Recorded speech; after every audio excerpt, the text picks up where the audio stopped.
केजरीवाल का कांग्रेस से गठबंधन, अखिलेश के हाथ में कांग्रेस, राहुल साथ जुड़ गया यूपी का लड़का। मगर सवाल यह है कि साल 2024 की लड़ाई में पीएम मोदी के 400 के आंकड़े को कोई रोक पाएगा?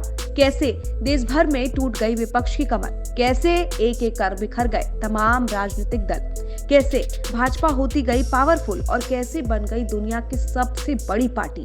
आइए बताते हैं। पहले वो मिस्ट्री जिसे समझना जरूरी है। मुलायम सिंह यादव की सपा एक समय यूपी की सबसे पावरफुल पार्टी थी। न सिर्फ यूपी बल्कि केंद्र की सत्ता की चाबी भी सपा के हाथ में रहती थी। मुलायम के एक इशारे पर जनता वोट करती थी। मगर भाजपा की राजनीतिक से कुछ ऐसा हुआ कि समाजवादी पार्टी पूरी तरह बिखर गई। यादव परिवार ने अखिलेश को सत्ता सौंपी तो शिवपाल को वनवास। मतलब सबसे ताकतवर परिवार सत्ता की लड़ाई में कमजोर हो गया। सत्ता तो हाथ से गई ही, राजनीतिक विरासत भी कमजोर हो गया। अखिलेश यादव और शिवपाल यादव की लड़ाई से सपा इस कदर उलझ गई कि भाजपा सत्ता पर कुंडली मारकर बैठ गई। योगी बाबा अब मुख्यमंत्री हैं और ऐसा लगता ही नहीं कि कोई अभी उनसे कुर्सी से हटा पाएगा। आइए अब बात बिहार की करते हैं। जो लालू यादव बिहार के साथ साथ केंद्र में भी कुंडली मारकर बैठ जाते थे, वही लालू अब कभी जेल तो कभी अस्पताल के चक्कर लगा रहे हैं। बेटी से लेकर दामाद तक, बेटे से लेकर पत्नी तक भ्रष्टाचार के आरोप से जूझ रहे हैं। ना सत्ता है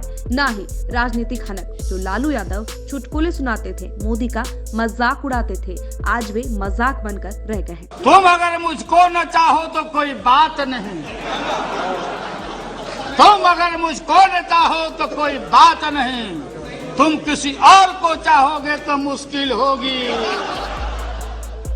ताजा हालत ये है कि ईडी से लेकर सीबीआई तक उनकी जांच कर रही है और फिर से जेल जाने का खतरा बना हुआ है। इसी बीच एक बार फिर नीतीश बाबू पलटी मारकर एनडीए में चले गए हैं। मतलब साफ है कि लालू अपने सबसे बुरे दौर में जीने को मजबूर है। अब आइए उस दमदार लेडी मायावती की बात करते हैं, जिसके शासन की तारीफ आम आदमी जरूर करता था, जिसके खौफ से बदमाश त्राहिमाम करते थे, जिसके डर से अधिकारी कांपने लगते थे। भाजपा की सत्ता में वापसी होते ही राजनीतिक से गायब ही हो गई है। ना कोई रैली, ना कोई बड़ा बयान, बस खामोशी। कुछ लोग मानते हैं कि मायावती सरकारी एजेंसियों से डरकर खामोश रहने को मजबूर है, तो कुछ लोग ये भी कहते हैं कि सबसे बड़ा डर भ्रष्टाचार की जांच का है। जाहिर है पीएम मोदी बिहार, उत्तर प्रदेश, मध्य प्रदेश, हरियाणा, राजस्थान, बिहार, झारखंड और छत्तीसगढ़ में इस कदर मजबूत है कि विपक्षी भी लोहा मान रहे हैं। यही नहीं, दिल्ली, महाराष्ट्र, गुजरात और कई अन्य राज्यों में पीएम मोदी का जादू सर चढ़कर बोल रहा है। ऐसे में जरा समझिए कि राहुल करेंगे क्या,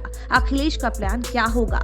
विपक्ष से अधिक सरकार का विरोध किसान कर रहे हैं, तो क्या इससे विपक्ष को कोई फायदा होगा या फिर कोई किसान नेता ही पीएम मोदी से भिड़ेगा? देखते रहिए आईपीटी और अपना बहुत बहुत ख्याल रखिएगा। धन्यवाद।